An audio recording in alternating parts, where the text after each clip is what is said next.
Okay, so we are going to move quickly on to the next phase, which is going to be UC Berkeley. So give me a second here, and I will introduce our next presenter. So our next presenter is Professor Steven Glaser from the Department of Civil and Environmental Engineering at UC Berkeley. He's a professor in the Department of Civil and Environmental at UC Berkeley, a distinguished affiliate professor at the Technical University of Munich, and a research scientist at the Lawrence Berkeley National Laboratory. So I thought it was very interesting when reading your bio that you completed an apprentice program in the International Union of Operating Engineers, and you worked on you drilled on drill rigs for 8 years, 7 years, including one in Iraq. So I thought before the war. Okay. So I thought that was really, I mean, how many people were, I worked on a water drilling rig when I was in college to make extra money, but an oil drilling rig is probably a much bigger deal. And so he's worked in a lot of aspects of rock mechanics, rock physics, and applying principles from geophysics. He's had work that's been published in Nature, Journal of Geophysical Research, and others. And you operate the largest wireless network in the world. That's okay. And it is for monitoring hydrology for snowmelt and the water that we all so depend upon. So I did not know that. That's really interesting. So without any further ado, Professor Steven Glaser. Thank you. Being that we're wireless here, I couldn't help myself to throw in a couple of slides. So in the American River Basin, we're up in here in the highlands from about 6,000 to 9,000 feet. We have 15 networks. Each network's about 1.5 kilometers square. And on the network we have, on each network we have probably 50 different radios set up in a full mesh network. And that data comes back through a network manager, either on cell phone or satellite modems. And so we're covering around the 2,000 square kilometers. We don't have all that covered, but the sites we do have are physiographically representative for much larger areas, so we can do a much better job of extrapolating. What we have are tall poles to be above the snow. We measure snow depth with ultrasonics. We measure temperature, humidity, solar incoming radiation, because that's energy. And then buried in the ground, we measure soil moisture, soil temperature, and matrix suction at 3 or 4 locations. And the reason we can do this, I started a company, and we make extremely low power wireless sensor network hardware. So this is civil engineers building electronics, designing the electronics. So what's special is we're using about 30 microamps. So we can run off a battery for extended periods of time. So on the picture of our sensor station, there was a small solar panel, but that's because the sensors we're using use a lot of power. But our hardware is based on 2 chips. You can put analog, digital, it doesn't matter what type of sensor, all the pins are reprogrammable, all the analog signal conditioning is built into our microcontroller chip, so it's really quite a device. So now I'll get to earthquakes. So what I'm interested in is the onset of sliding. So most of the work's done in the behavior once an earthquake starts. And I'm interested, why does it start? So really, this is what's friction? What's the mechanism behind friction, as opposed to what's a criterion that allows us to measure friction? So we'll start with faults. And faults aren't these amazingly smooth things that are in contact everywhere. Faults touch at asperities. And some of the very earliest work on asperities were done in the building in back of us by Bill Dietrich. Not Bill, Jim Dietrich. We have a Bill Dietrich. And the area of contact might be less than 1%. That means the points where we do touch are very, very highly stressed. Each asperity, if you look on a smaller scale, that also is made up of asperities. And you can go all the way down to the nuclear level. So we can have smaller and smaller foreshocks. And it turns out on the nuclear level, you break the bond, because friction's just a crummy bond, a van der Waals bond. You break a bond, you get phononic vibration, which is 10 to the 13th hertz, and that's heat. So that's why things get hot when you rub it.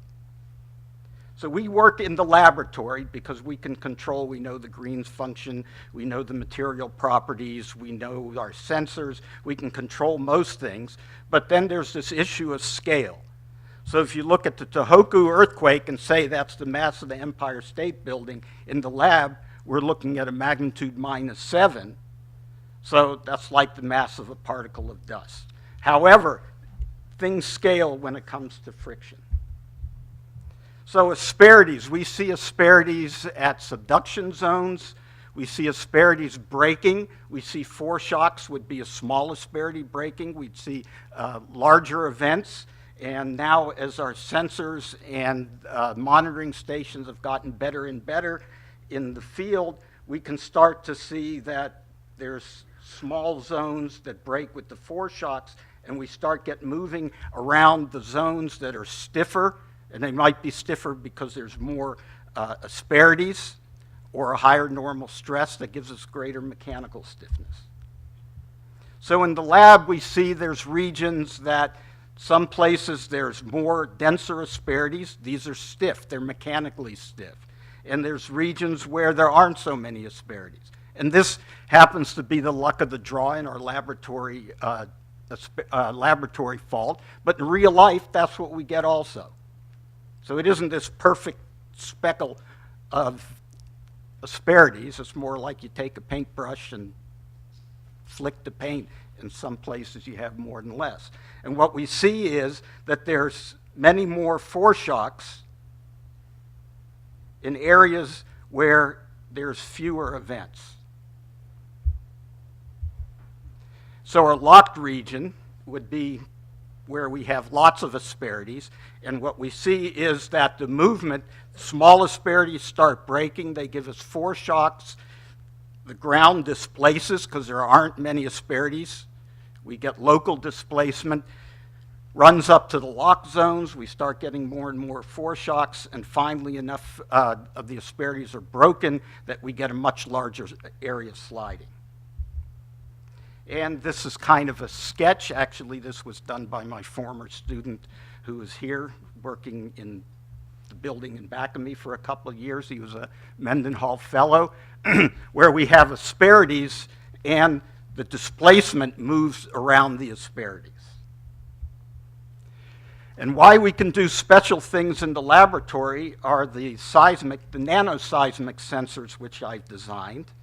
And we can measure down to about 200 femtometers. That's our noise floor. And we measure over a very wide frequency bandwidth from about 10 kilohertz, and we get out here to about 2 megahertz.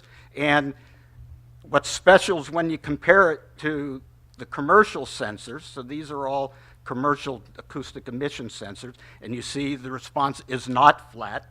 The different colors are from a calibration source in different places on our test body, and the response should be the same of a sensor if the source is coming from different locations. And also the commercial sensors, if it's a different type of calibration source, they give you different results.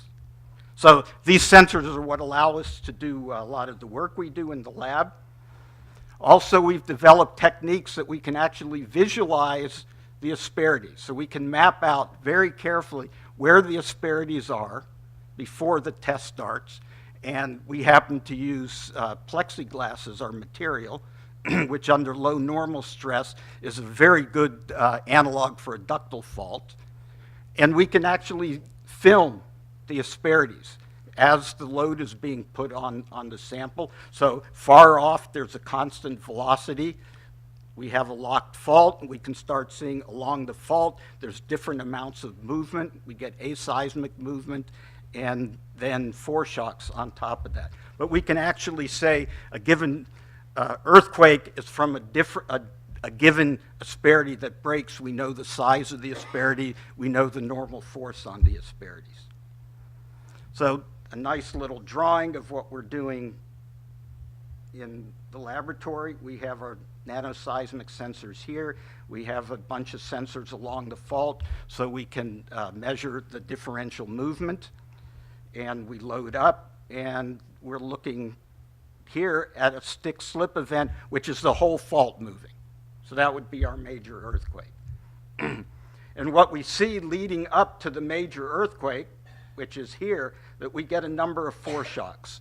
And what we'd like to do in the laboratory is understand these foreshocks, and what does that tell us in terms of premonitory information about when the actual large rupture will occur.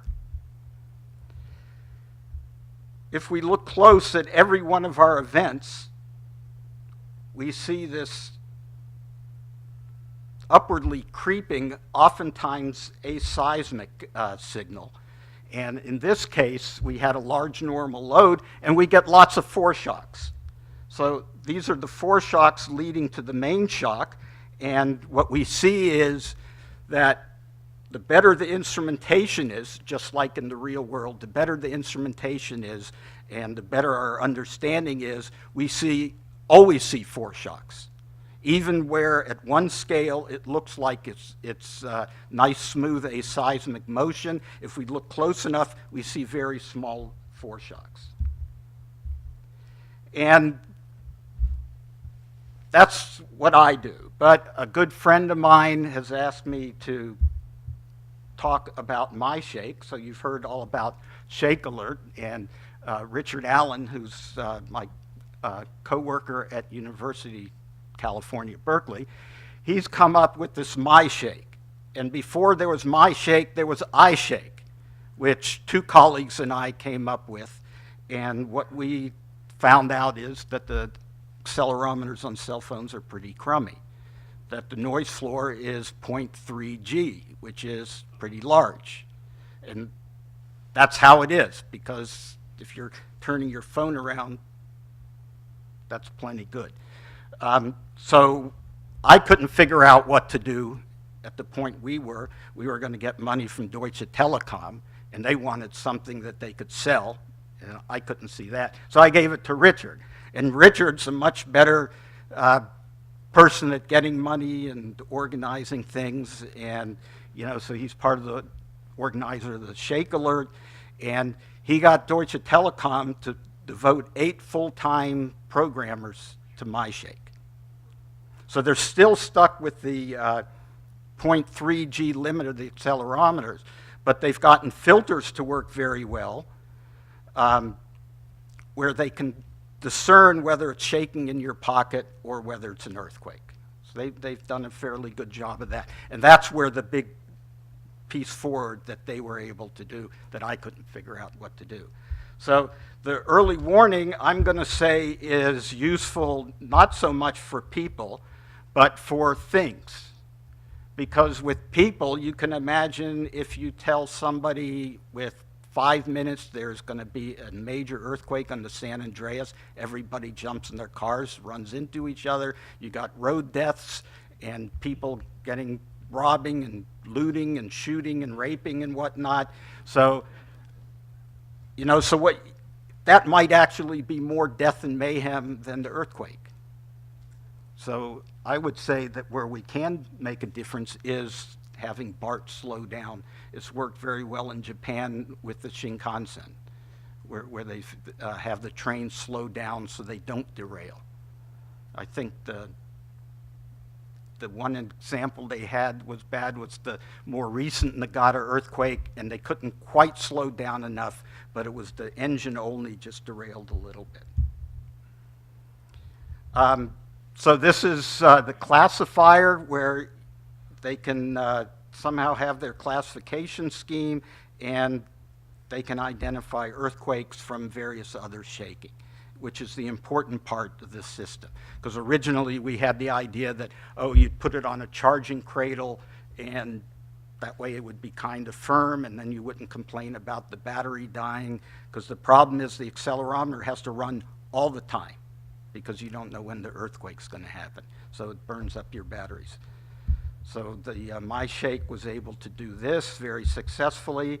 They send it to the cloud, and so we had this year a magnitude 3.2 earthquake in Los Angeles, and you can see that the system actually worked pretty well, which was a big surprise that it worked, that it actually indicated the earthquake for a relatively small earthquake. You know, a lot of us wouldn't feel that earthquake if we were busy. So the system works better than anybody gave it credit to work. So with that, I'd like to thank you for listening and talking about a variety of things to confuse you.